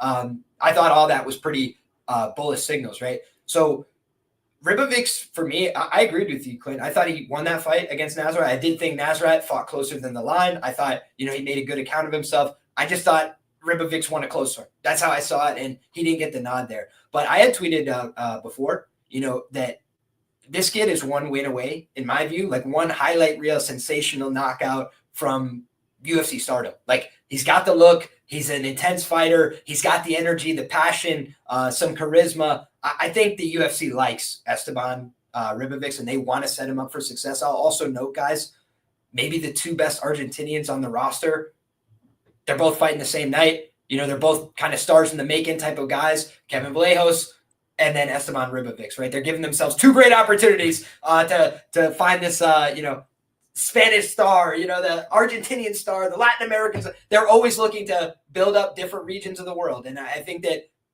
2 of the best Argentinians in winnable knockout type situation, it's like, that's what I think they're trying to set up here. But the way that Brener spoils the party is he takes his fight to the ground. So if Brener does what he normally does and says, let's find out who's got the better strikes and stuff on the feet, it could be a real big problem for him, right? Because I just don't think he can match the pace, right? Or the skill on the feet. So I think he can land big shots. He can like find his own moments, but I think Ribovics has a little bit more craft. And you mentioned the Terrence McKinney knockout. Guy's got big power. Guy's got big power. He can do it through his kicks. He can do it through his punches as well. And we know that Elves Brener has taken a shitload of damage his last 2 fights. Now he's got to go fight another stud kid who's getting better every day. And I think he's probably going to find a knockout blow. All right. I'm glad you and I see this one eye to eye, man. I'm going to go ahead and try this again and say round 2, round 3 KO. I'm going to rely on the grit, the toughness, the durability of one Elves Brener to get us a little bit further on into this fight. But I said the same thing about Terrence McKinney, and it was over early. So at the end of the day, we're going to go ahead and see if we can just go ahead and get away with Esteban Ribovics getting his hand raised on this one. All right, guys, we are coming up on the co-main event of the evening. It is Chris Duncan taking on Mateusz Rębecki, or, you know, Liam's doppelganger here on this one, people have said. So we're going to have a little bit of fun with this one, man. I like this fight. I like it a lot, but it's 2 guys that I actually have a very, very tough time with. really, really have come around on Chris Duncan as far as liking him, enjoying him, watching him. And he is way, way overperformed what I expected from him.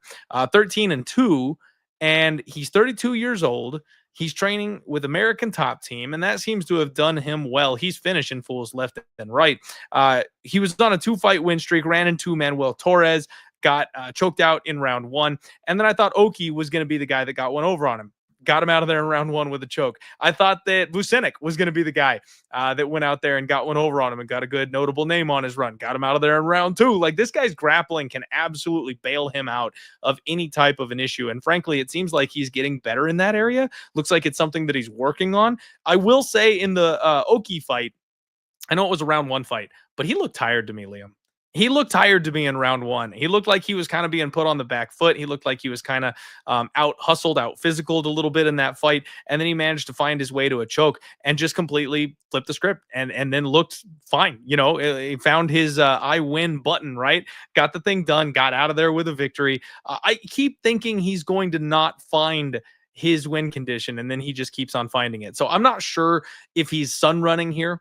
I'm not sure if he's just kind of having the run of his life, or if he's better than I'm giving him credit for. I mean, it could be a little bit of both, right? Could be a little bit of both, but I feel like he might be getting away with a couple here his last couple of fights. Now, Mateusz Rębecki, kind of a similar story. He's 20-2. He's also 32 years old. He's been knocked out twice. One of those by Carlos Diego Ferreira, which I thought was like a really bad look, personally speaking.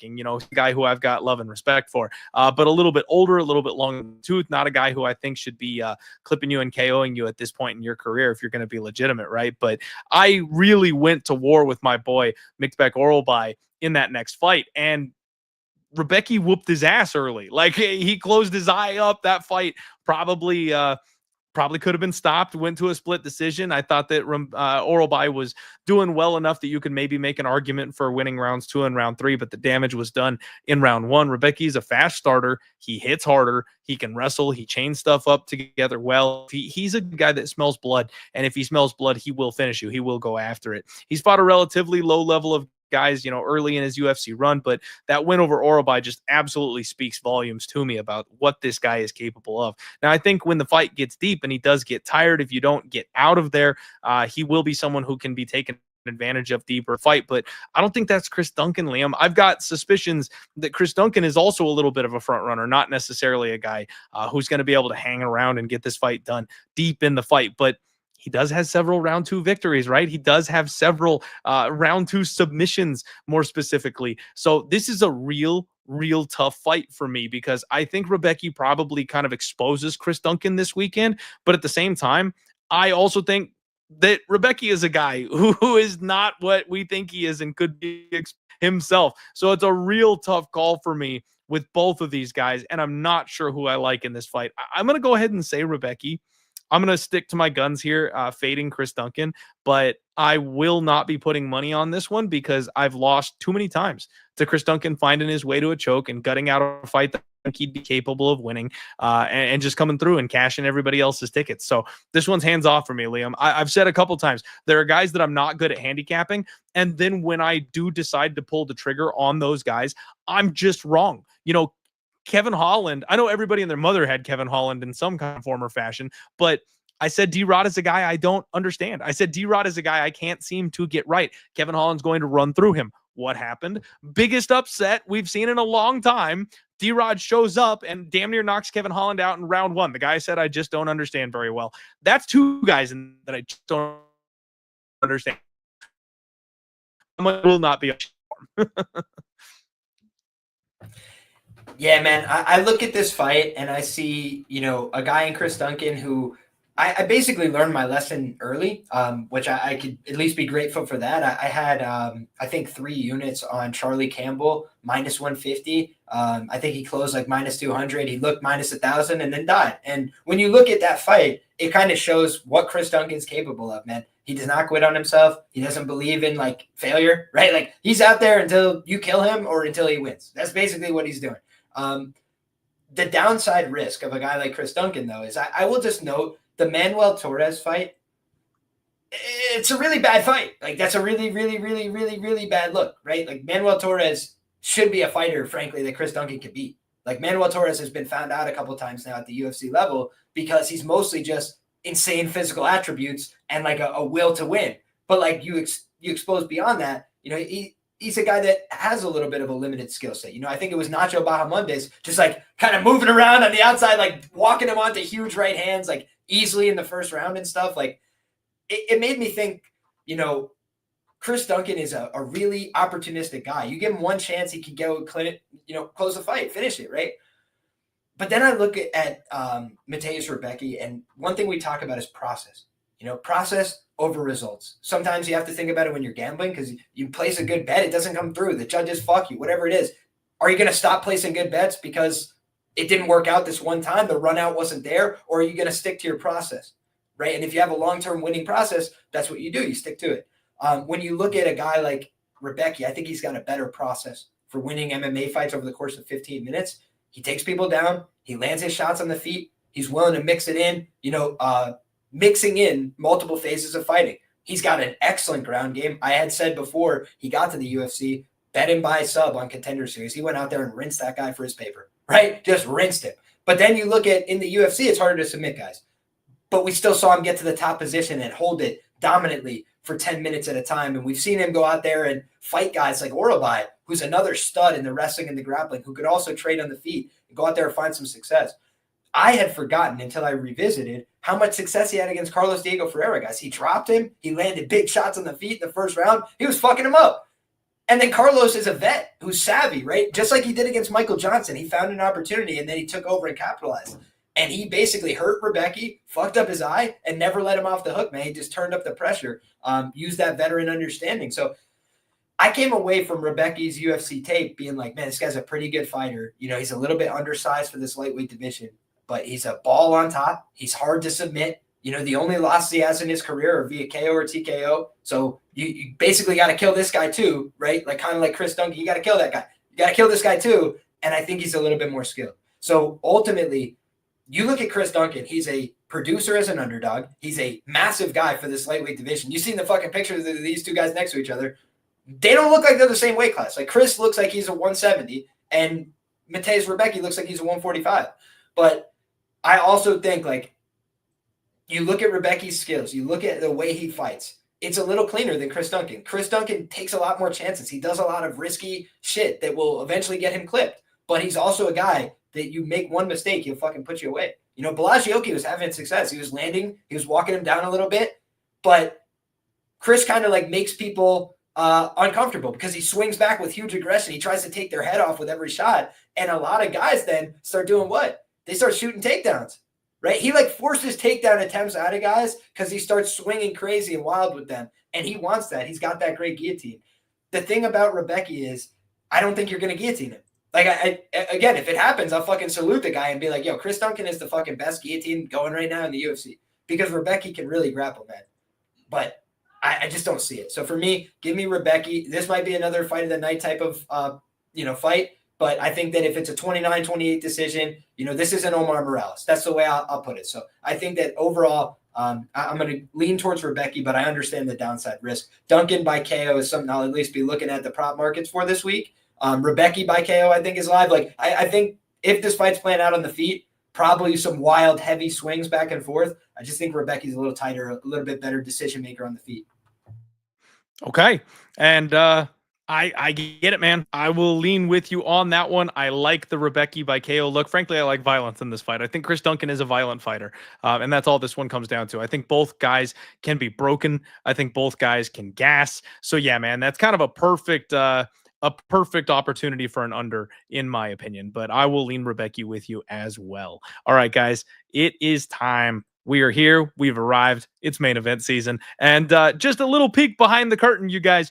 I reached out to my boy Liam and I went, hey, there's 2 fights coming up, man. There's 2 cards coming up. And both of them are people who I need your opinion on, right? Last week had Reiner de Ritter. I know Liam is a fellow RDR rider and fan. So I was like, you can do the RDR card, or I know you're just the number one Tatsuro Taira guy on planet Earth. And he said, give me Taira. So even though we've been shuffled around, even though we've gotten, some different people on this card, even though Taira now has a new opponent, you guys have the foremost worldwide expert on Tatsuro Taira fights right here on the podcast with me to go ahead and break this one down. Hyun-sung Park, we talked earlier, you guys, about these Dana White's Contender Series, not Dana White's Contender Series, the Road to UFC guys, and how some of them feel like they aren't legitimate.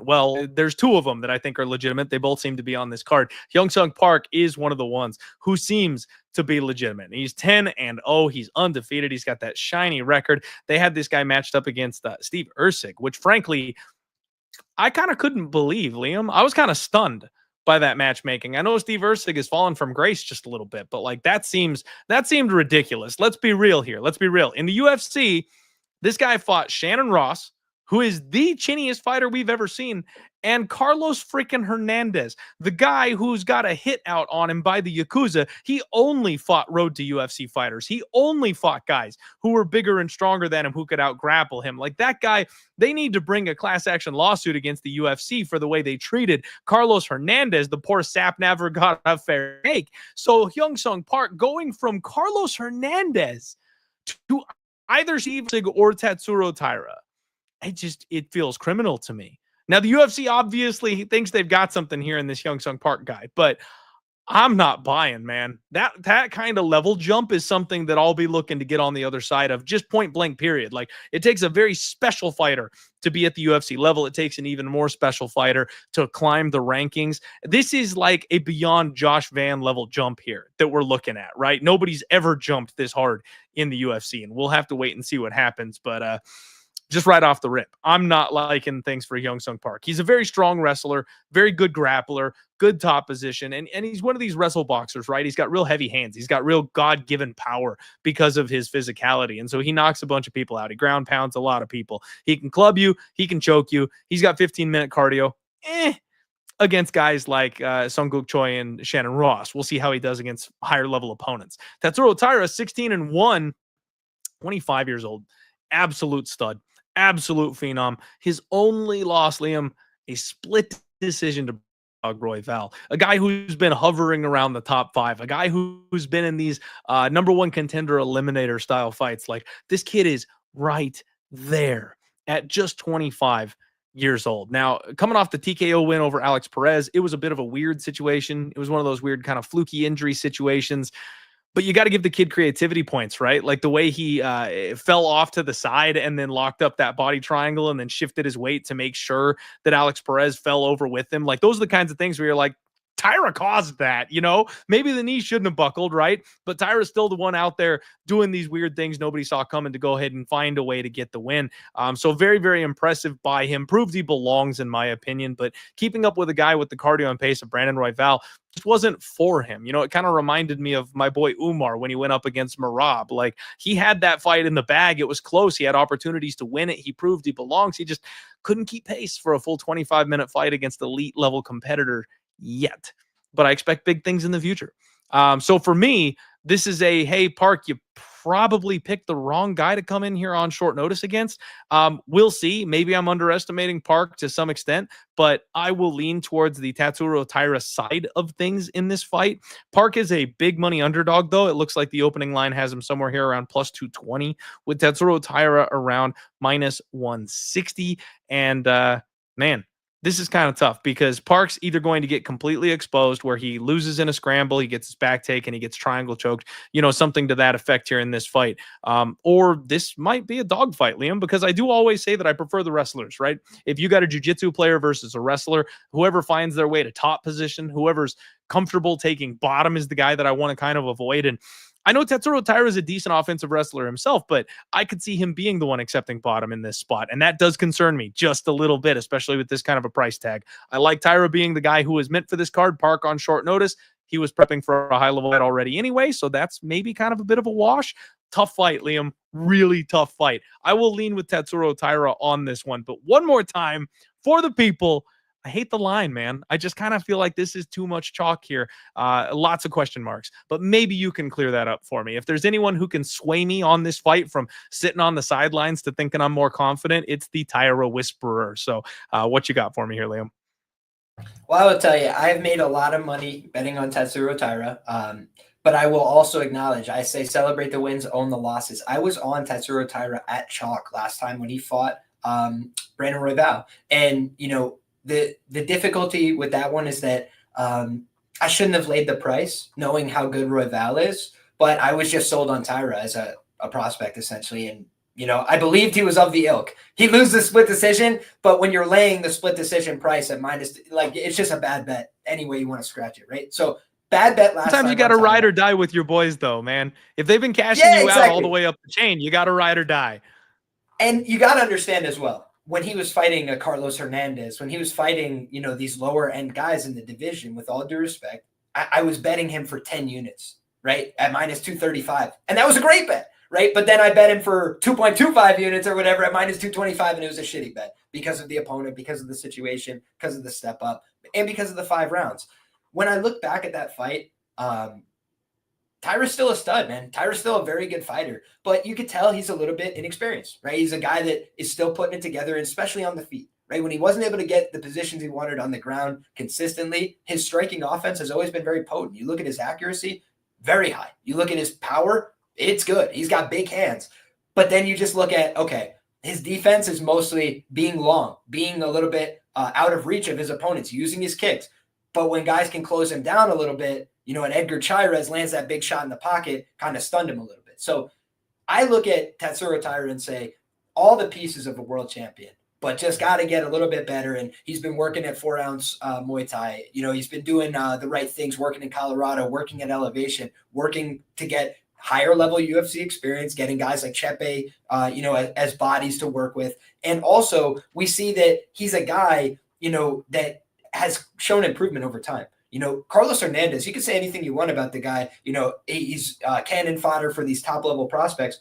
But the only guy to ever finish him with strikes was Tatsuro Taira. And he had 28 fights pro and amateur prior to that point. And Tatsuro Taira put that left hand on him, and dude was looking in the wrong direction on all fours. You know what I mean? Like, Taira has a lot of power in the left hand. So I look at Taira as powerful striker, guy that's a work in progress defensively on the feet, a guy that has good wrestling, but not great wrestling. The one thing I would put as a negative with his wrestling, he dips his head into guillotines, right? He takes some risks. He kind of feeds that, just like we saw with Bryce Mitchell, right? Sometimes to get the takedowns, you got to give this guy a feel like, hey, you're going to get the choke. Trust me, buddy. And then you pull their legs out from under them. You pass the side control. Haha, I had you fooled. That's what you need to do sometimes against these guys. Tatsuro Taira's defense to the guillotine is exceptional, right? He's rollouts. He's hit the back, whatever he needs to do to avoid getting finished there. And then he comes out on top. You mentioned sometimes he's even willing to pull guard. He's got an excellent ability to sweep, get back onto the top position. But now I have to talk about his opponent, because Amir Albazi, I thought was like something of an unknown, but I thought there was big red flags, right? Meaning he's been having a hard time getting to the octagon. He had some serious injuries. He's had some health concerns, all these different things. And when he looked, good in the UFC was when he first got here. And then he fought Brandon Moreno, and quality of competition can do something to you. But we talk about Brandon Moreno rinsed him like he was an amateur, right? Just bing, bong, bing, just beat his ass, right? Then you look at how Tatsuro Taira did against Rafael. It's a very competitive fight. And you're just like, okay, that's a little bit different, right? Like, lost a fight, but it was a split decision, and maybe I make a better decision here or there, I win the fight. As opposed to, he's on this level, I'm on this level way down here, and I'm just getting beat up for 25 minutes and looking like I'm out of sorts. For me, that was like, okay, Taira's going to win this fight unless Albazi has radically reformed his game. I don't quite feel the same way about this matchup. And I have real question marks about Hyun-sung Park. So could Hyun-sung Park be worse than I expect? Yes. The Shannon Ross fight, I saw some tape in that fight where I'm like, oh, Shannon Ross, for me, I'm not that impressed by the guy, right? I've always said he blows over with a strong gust of wind. Shout out to Amanda Hebas, the recent victim of that. But when you just have somebody that, like, they don't have a great chin, it's very hard to win high-level MMA fights, right? Somebody touches you with power. Park was actually going to the body, right? Instead of going upstairs where, traditionally Shannon Ross takes one from Jesus Aguilar and is just laid out flat in a coffin. You look at instead, how he was approaching that. He's ripping to the body. He's kind of getting some octagon time out there, it looked like, and he put the brakes to him, right? Then you see the Carlos Hernandez fight. I talked about why it was impressive for Tatsuro Taira to knock him out. He's never been finished. But to go out there and submit the guy pretty easily early on, I was like, yo, that doesn't happen either. Carlos Hernandez isn't a punk, man. Got like Brandon Olivas, I know he's a friend of your show, right? Olivas has said before, like, this dude's jiu-jitsu is fucking class, you know? And you watch him go, he's scrambling with Rinya, he's scrambling with these dudes. Park was able to kind of pop out on it, and I think a lot of it was speed and athleticism, which can pay dividends, right? So you look at Tatsuro Taira against Albazi, and I'm thinking to myself, like, Taira's the younger man. He's going to be a little bit more spry in there, a little bit more loose. Albazi, a little bit more rigid in his approach, a little bit more, stiff. I liked all that for Taira. And I just think in this fight, it's like now, Park has to step up on short notice. Is the cardio going to be there? These are all questions for me, right? But the kid looks like he's got pretty serious power. Kid looks like he's got a lot of self-confidence, right? And he's also got a decent ground game. It doesn't look like he's going to be a fish out of water if this fight hits the mat. He's got decent scrambling abilities. So all those things say to me, and plus I will just acknowledge that we came on the air, no odds posted on this fight, right? Now we're talking and the odds have been posted. So things are going to be a little bit fluid right now, but I'll just note Tatsuro Taira opens up minus 300. Now the line's been bent down to, minus 220. Then it went to minus 260. Then it's back up to minus 300. There's a little bit of tug of war, on this early prices for this Tatsuro Taira fight. And I'll just note this, guys. When I was fading a Carlos Hernandez I didn't think they had the same upside as a guy like Park, right? At these prices, right? And again, Royval last time out, it was a specific click based on, I think Tatsuro Taira is going to have the cleaner jiu-jitsu, get him to the ground and finish the fight. And in that fight, he had moments, he had opportunities, he took the back, he was in great spots, but he wasn't able to close the show ultimately. I know that Olivas loves C-Rod, but he fought Carlos Hernandez. He gave him a lot of respect. So shout out to the chat. I'm paying attention to both. But when you look back, I've just seen Tatsuro Taira have this same price against easier opponents or against opponents where you could at least come out, hey, Royval, very good on the ground, but not going to be on this level. And then you watch the fight play out and you're like, Royval's defense held up just enough. And then when he was on the feet, he capitalized on those moments, made it count. Park doesn't have the same experience to fall back on as Royval. He's got to go out there and do it all on a week's notice. There's a lot working against the kid, and my pick is going to be Tatsuro Taira. I'm a fucking huge Tatsuro Taira guy. But there will be no max bets. There will be no, Taira's a fucking lock. Like, I think Tatsuro Taira wins the fight, but I also wouldn't be surprised if this fight is a little bit more competitive, right? Where they go out there and have some competitive early rounds, but maybe you see the cardio starts to fall off because the guy didn't have a full training camp and preparation, whereas Tatsuro Taira doing the full camp, doing it at elevation for the most part. I'd have to go back and check, but every time I see Tatsuro Taira on my Instagram, he's in Denver, Colorado, right? The guy's been working on get my lungs up, get my UFC experience up. He has all the skills in jiu-jitsu and everything that he took from the Pro Astra in Okinawa, Japan, right? And he has real skills on the mat, really creative. He's also a guy that's getting better now on the feet. But he's 24, 25. He's still coming along. He's still a work in progress. The best Tatsuro Taira will be 28, 29. So right now, I'm in a little bit of a wait-and-see approach. Let's see what happens with this line, most especially. But I won't be surprised to see a little bit more of a tug-of-war. Park is another prospect, and some of those other guys, Carlos Candelario, Carlos Hernandez, they're guys that can be in the UFC and have a fight and compete, but they're not prospects that the UFC is trying to build towards something. Right? They're on a road to nowhere. And I don't mean that disrespectfully. That's just the way I see it, right? And this guy, Park, he ain't on a road to nowhere. He's on a road. The UFC, road to UFC, ironically, is where he came from, right? But he's on a trajectory where the UFC wants to see, what do we have with this kid? And this is a part of finding that out. You know what he gets? A risk-free opportunity, guys. If he goes out there and loses, hey, guy, I stepped up on short notice. I took on this guy who's really tough. We all acknowledge he's a great top 5 guy in the division. If he wins, he takes everything Taira worked for. You understand? It's like a free roll. So for this guy, Park, I think he's going to go out there, make a decent account of himself. I just think it's a little too much too soon. Okay. You love to hear it. There you guys go. You've got everything you need for the main event here at UFC Vegas 108. Thank you all so much for being here. Thank you for watching for the show. Liam, my friend, thank you for joining me to break down the show, and shout out our guy, Brandon Olivas. I got to get him back on the pod one of these days soon as well. My friend, if you've got content, if you've got your own channel, which I know you do, the floor is yours. Go ahead and shout them out. Let people know if you've got any sponsors you want to mention or deals or anything like that coming up. Feel free to let the people know how they can support you moving forward. Appreciate you, brother. You can find me everywhere. Liam Picks Fights. And I'm going to have a ton of information on Patreon, all my previous write-ups and everything posted in the next hour or two. And otherwise, my man, it's right back to work on tape for me to try and get everything fully wrapped up on this card. It's early in the week, right? You guys know I normally come to you guys Tuesday, Wednesday, Thursday after I've done more research. You guys got my first look. You got everything that I have for you today. I just want to say, don't crucify me if I change my mind a little bit here or there after doing the deeper research. I'm always a person that's open to new information, right? If I get new information, I'm willing to change my mind. So thank you guys very much for the support. Make sure you show some love to my guy, Clint. Like the video, subscribe to the channel. God bless, good luck, and enjoy those fights each and every week.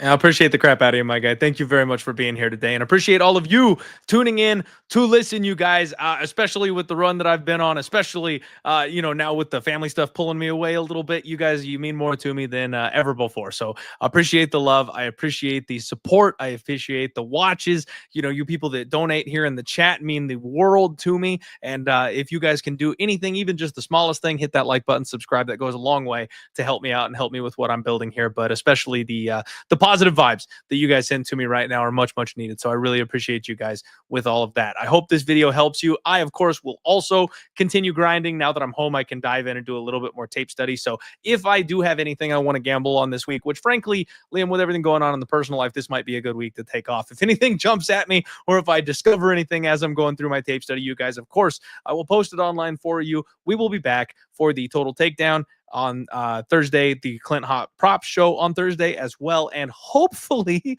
we will be back on schedule for the Undefeated Post Weigh-In Show on Friday. But I want to go ahead and just reiterate, you guys dealing with some family stuff, with my grandfather having a stroke, etc., that things may have to change and shift. I will do my best to bring these shows to you. They may be not at their normal times. Like Friday, I might have to pull the plug and cancel. And again, my deepest sincere apologies, but I'll do everything I can to keep bringing the best MMA content for you that I'm capable of while we go through this whole thing.